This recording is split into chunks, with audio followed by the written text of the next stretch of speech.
Martedì 29 agosto, martirio di San Giovanni Battista. È il 241esimo giorno dall'inizio dell'anno, ne mancano 124 al termine. Il sole sorge alle 6:28 e tramonta alle 19:54. La luna si leva alle 13:03 e tramonta alle 22:02.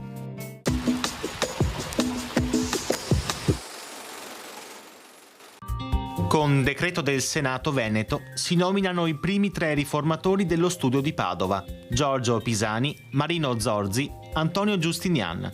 Quest'alta magistratura, che dovrà sovrintendere all'Università Patavina, può essere considerata il primo ministero della pubblica istruzione sorto in Europa.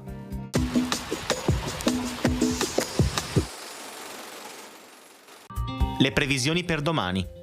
Inizialmente cielo ancora nuvoloso o molto nuvoloso. Dalla tarda mattinata nuvolosità variabile, a tratti ancora consistente nel primo pomeriggio, alternata a schiarite anche ampie dalla serata.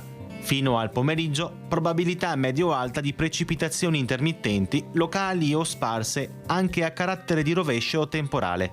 Dal pomeriggio fenomeni in diradamento e successivo esaurimento. Temperature in diminuzione.